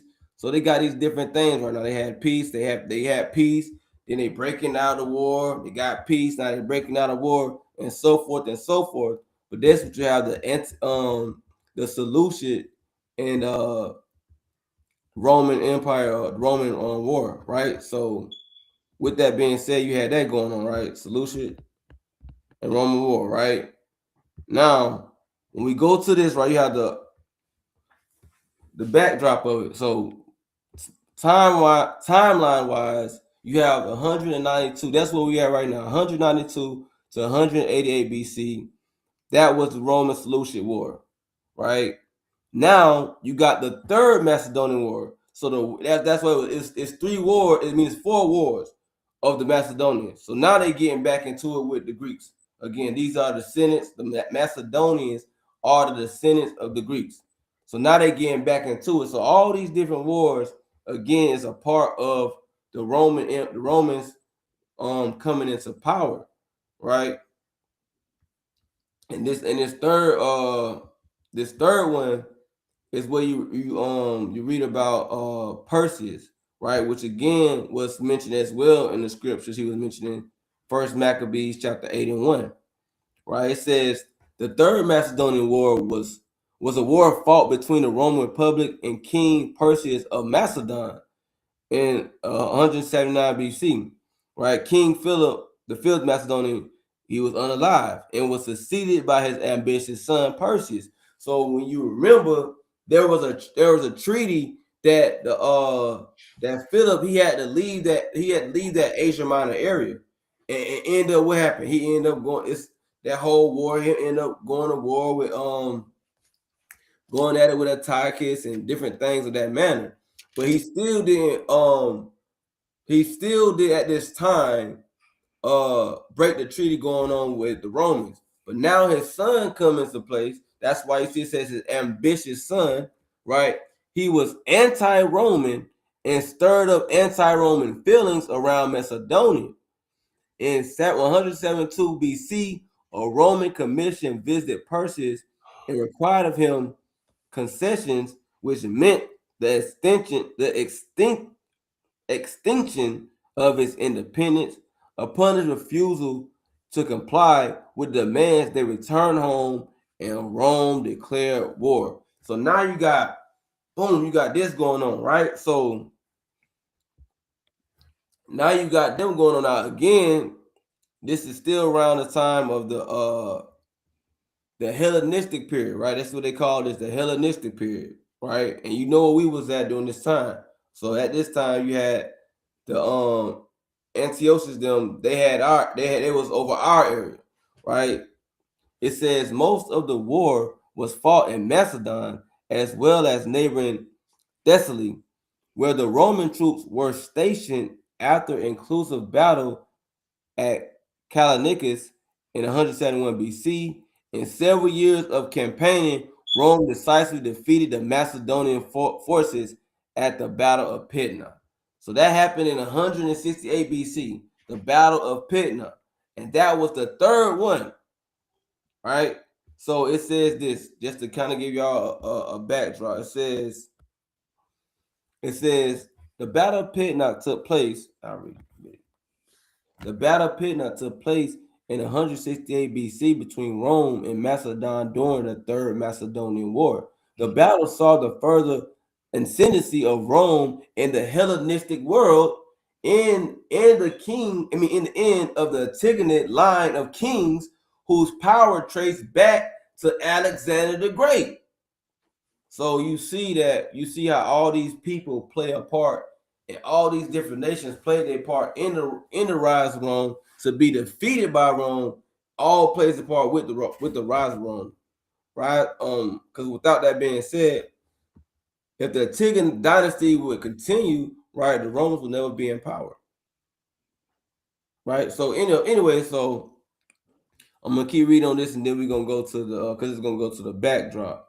But it says Rome's victory ended the Antigonid dynasty and brought an effective end to the independence of the Hellenistic kingdom of Macedon. Although formal annexation was some years away, the kingdom was divided into 4 client republics called the Miraedes, with capitals located in Amphipolis, Thessalonica, Pella, and Pelagenia. And so then when you think about this, fast forward, right?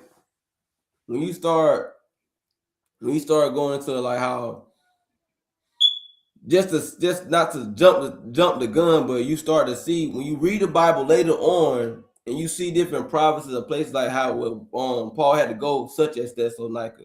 You see who was in rulership at the time, and you see even though he would go to these different places, you would see that at the time, the Romans still had, even though Paul was going to all these different places, the Romans still was empowered. Rome was the head people in charge.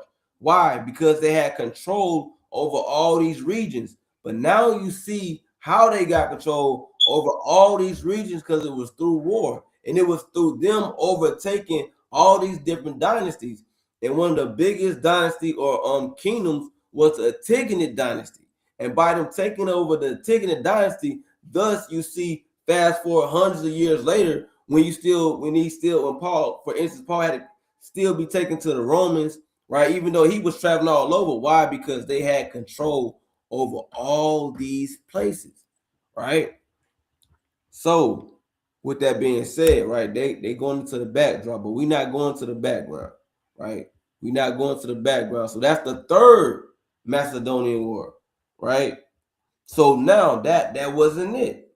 They got a fourth, right? And the fourth, and this is the last one, right? This 150 to 148. Now this one as long as the other ones, right? They kind of got straight to business, right? So this what happened. So let's go to this, and then we're gonna go to another. I'm gonna get a precept real fast. It says the Fourth Macedonian War was fought between Macedon, led by the pretender Andricus, in the Roman Republic. It was the last of the Macedonian Wars, and was the last war to seriously threaten Roman control of Greece until the First Mithridatic War 60 years later. Right, the last Macedonian king of the Tigric dynasty, Perseus, had been defeated and dethroned by the Romans in the Third Macedonian War.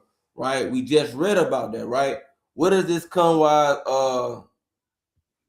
scripture-wise? Right, you read about this. Let's go to this First Maccabees 8 and 5. Mm-hmm. Yeah, Con spirit, my God. Okay. Let's go to it.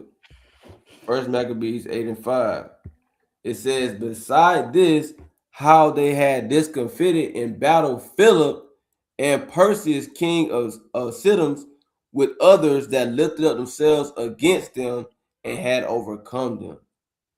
So you see how, again, the validity of the Bible and history, how it all comes into play.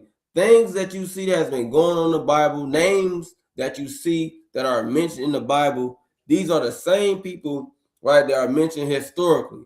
With that being said, it shows that the Bible, one, the Bible is real. Two, it shows you also, too, who, just like how the history is real, the Israelites are real, being that we are the real people of the book, right? If you historically date back to all these different things that's going on, you see how we come into play, how we come into picture as a nation, right? And also, it shows you that the prophecies that the Lord say will come to pass is coming to pass. Because at the time, when you date back to the time of Daniel, this when Daniel had this prophecy, this is before this happened. Daniel prophesied this happened before it even happened, hundreds of years before it even happened. Ezra, right? John the Baptist, right? We talking not John the Baptist, but John the Revelator. John the Revelator talking, mentioning these beasts, mentioning this fourth beast, and here we're reading about the rise of the fourth beast. Because you just can't jump into it and say, okay, all right, Rome came into power. You got to see how they came into power. They came into power because Rome was constantly going to war. Now, when you understand, when you read Daniel chapter 7, when it mentioned the teeth of iron, you understand how it had teeth of iron, because you see what they constantly going at it with somebody, and that's not and this is not even the end. But now you're seeing how the Roman, and then into what the brother brought out too. You see how this empire is growing, but then it ends up dying down, and then it ends up growing again. It shows you the diverseness, how different it was. It was totally different than any other kingdom. Right. You asking, King? No, I ain't got no. I know I was gonna ask what you gonna go into 6 too, because it's talking about Antiochus the Great right here, the third, and how he ended up giving power of his land masses that he reigned over to the Romans. Come, you got a King. No. I was just saying I was gonna see what you gonna get on it, because I touch on it next week, but Con, you sure? I said you want to tap it, man. You go ahead, man. No, I'm good. I'll let you build. Con. But it says how also, I'll read it though. How also Antiochus, the great king of Asia, that came against them in battle, having 120 elephants with horsemen and chariots and a very great army, was discomfited by them. And how they took him alive and covenant that he and such as reigned after him should pay a great tribute and give hostages in that which was agreed upon. And when you look at this though, too, right? When you look at this too, this is the same thing they did to Philip. They made him paid a great tribute, right? And gave hostages. And remember who had that land before Antiochus, right? Ptolemaic Empire, right? So boom. It says this is in the country of India, in Media, in Lydia, and of the goodness countries which they took of him and gave to King Immunus. So remember these things, and let's get this last part. It says, moreover, how the Grecians had determined to come and destroy them, right? And that's when you read about how the Grecians were so determined. What we read about the Grecians so determined? That's the first Macedonian War. That's the second Macedonian War. That's the third Macedonian War. That's the fourth Macedonian War, right? And so forth and so forth. The Greeks, it shows you that the Greeks was head on strong on destroying these people. They was determined. Mm-hmm. Right? So let's go back to that where we was at. So we had the fourth war, right? So we got this fourth war, right? So this fourth war, now this is going into and then, again, this wasn't as long as the previous wars. So we're gonna go ahead and get into it. So it says this the last Macedonian king, Antigonid dynasty, Perseus, had been defeated and dethroned by the Romans in the Third Macedonian War in 168 BC. In the aftermath of the war, Rome took indirect control of the region through the system of client states and imposed harsh terms to prevent Macedon from becoming a powerful state again. This system was successful in maintaining Roman hegemony for nearly 2 decades, but broke down when Idriscus, a Greek who bore a resemblance to Perseus, claimed to be a former king's son and reestablished the Macedonian kingdom with Thracian troops. So now you see this again is talking about this, right? So it says Andriscus was initially successful defeating Roman clients, and a Roman army sent to stop him and conquering much of Thessaly. However, he was eventually defeated by another Roman army under Quintus Salus Metellus, and we read about Quintus as well at the second battle of Pydna. So remember, we remember there was another battle at Pydna, right? It was the first battle of Pydna. Now they got a second battle of Pydna, right? So keep that in mind too, right? The second battle of Pydna, right? And I'm gonna just show y'all right there. And that shows you a little bit of the map and the landmass where they was fighting at, right? The Battle of Pydna was fought in 148 BC between Rome and the forces of the Macedonian leader Andriscus. The Roman force was led by Quintus Salus Metellus and was victorious. The battle played an important role in deciding the outcome of the Fourth Macedonian War. So this was a very pinnacle battle for the Romans and the Grecians, right? But the Grecians been end up overtaken by the Romans, right? In 146, 48 BC, severely weakening his position. He was subsequently pursued and eventually betrayed to the Romans after settling a few subsequent minor rebellions. Rome took direct control of Macedon, making it a Roman province. So now this is the time where they did what? Now they got a Roman province. Now they made Macedon a Roman province, right? So now they took over the land of the Grecians, right? And then this is the background. Now in this background, we see different things that we previously went over, right? We just read about what the Roman Seleucid War. It mentions the second Macedonian War. We just read that scripture about how they overtook Antiochus, Antiochus. We just read that, right? It said it mentions it right here. It mentions him right here, how he got overtaken, right? So we keep going and we see these different names, right? It talks about persons. That's the background that they give to these backstories, right? So forth and so forth. Now it's going to Now it's going to the course of the war. But we already read that what ended up happening with the war, because it's telling you, right, in Drishka's conquest of Macedon, right? So it's going to how he ended up taking control of Macedon. But not Macedon, but Macedon. But what we already read, it already told you, yeah, he got control of Macedon, but he ended up being betrayed, overtaken, right? And he took a heavy loss at the second battle of Pydna. So with that being said, now we got the Grecians, right? We can't say fully that they got the Grecians out of place, because you got this one, you got the first Mithridatic war, right? But the next war, because again, you gotta remember the Romans was constantly at war, right? Constantly at war. So now you got the Achaean War. Now this war, right? This war was only for a year, right? It was only for a year, and then there was peace in Rome for a good about 50 years, right? So you have briefly we go over the Achaean War. So it's the Achaean War right here. This is what the Achaean War of 146 was fought between the Roman Republic and the Greek Achaean. Again, the Grecians constantly always in the picture. An alliance of Achaean and other Peloponnesian states in ancient Greece. It was the final stage of Rome's conquest of mainland Greece, taking place just after the Fourth Macedonian War. So right after the Fourth Macedonian War, where they ended up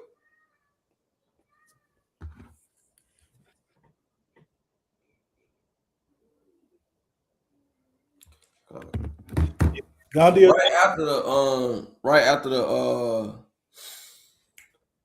after the Fourth Macedonian War, right after that happened, right, they had ended up taking a portion of Greece and calling it a Roman province, right?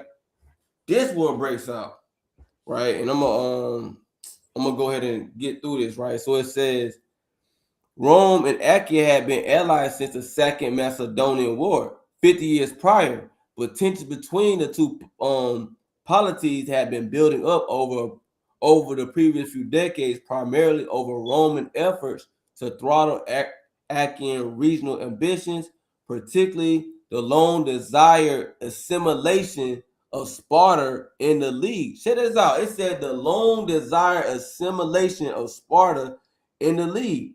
Right, and it's so crazy. The brother just brought this out. The brother was just bringing this out, bro. But you gotta see how all this thing. Now check this out. You can't just skip over this. It says this: Sparta was a prominent city-state in Laconia in ancient Greece. In antiquity, the state was known as Lacedaemon. And who we was talking about? Who was the Lacedaemonians? Right, Lacedaemonians. The brother just mentioned earlier, they was Israelites, right? While Sparta referred to its capital, a group of villages in the valley of Evrotas River in Laconia in southeastern Peloponnese, right? Around 650 BC. So boom, check this out. They long desired the assimilation, right, of the Sparta into the league. Right? They wanted to get them. Right, and they kind of got into it.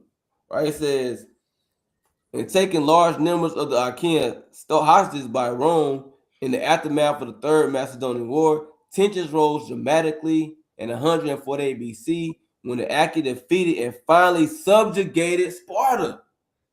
So y'all know what that means. The Israelites ended up taking the L. Right, in the aftermath of this, Rome tried to cow the league into halting its expansionist ambitions, but a failure of diplomacy between two sides led to war. Right. I said, I'm kind of pause right here. This something you kind of want to get into, King? No, we can touch back on it. Con. Any closing precepts you kind of want to get into? No, we just ended with Romans 3 and 2, man. My tooth killing me, bro. I got you. Boy, it's just crazy. Romans 3 and 2. Revelation, Salaki, bro. Okay, Revelation. okay. I said that was kind of different right there. I got you. You wanted it? You wanted NLT or you wanted Yeah, KJV? come on. I got you, KJ. I got you NLT. I'm gonna start at verse 1. Yeah. Write this letter to the angel of the church in Sardis.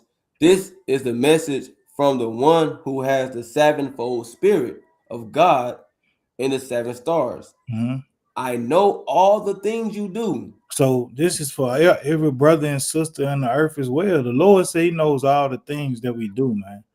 You know what I'm saying? When you by yourself and you freaking off or whatever thing you could be doing, whether you studying, you praying, or you freaking off, you doing God knows what, and you know you doing something that might be abominable. You got to know that the Lord knows and the Lord sees all things. Go ahead. In that you have a reputation for being alive, To the man and to the eye, you might be looked at as a mighty brother who's doing great works, who's keeping the commandments, who's diligent, and who's always in the spirit. But what? but you are dead. But the Bible says you are dead because in your body you are subject to sin. You might be a brother or a sister who adds sin unto sin.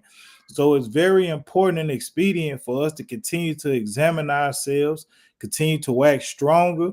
And even when we do go through dark phases where we all might fall off, you might slip up, man, acknowledge it, pray to the Most High, have brothers pray for you, and hey, overcome that demon, man. Don't just continue to let that demon whoop you. Come on. Wake up, strengthen what little remains. And strengthen what little remains in you that's ready to purge off, whether it's lust, whether it's addiction, whether it's anger, whether it's anxiety, whatever the case may be, man. Strengthen that weak area that you have in yourself so that you may be called faithful and deemed and worthy for the kingdom. For even what is left is almost dead. I find that your actions do not meet the requirements of my God. Agreed. Go back to what you heard and believed at first. Hold to it firmly. Repent and turn to me again. If you don't wake up, I will come to you suddenly as an unexpected thief. So if we don't wake up and get our minds right, stay in the spirit, overcome these demons, Yahweh Shai say he gonna sneak up on us unexpectedly, man. In the same way he gonna come to put these nations to death, to put Esau to death. Hey, we might end up getting caught out there as well and getting put to death. But Lord willing, we are a part of the faithful few and the elect and the chosen, 144,000, that we may be delivered from the promised judgment and vengeance to Esau from Yahweh Hashem Yahweh Shai. So with that, hey man, we're gonna continue to pick up on this series. It's just not gonna be no 1 or 2 day thing, because there's a lot of things you gotta cover to understand the Roman Empire. So if you a brother or you a sister who's intrigued by history, this is a lesson for you. You know what I'm saying? Because we want to tackle everything. And of course, next week we're gonna recap, but also next week we plan on moving forward as well so we can get through this, right? So we pray y'all have a blessed rest of your week.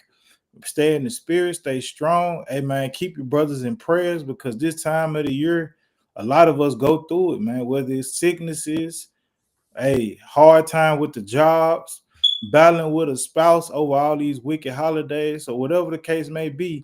Hey, let's stay in the spirit, Israel. And this your brother with the servants coming back with another Truth Revealing Tuesday. Shalom. Shalom.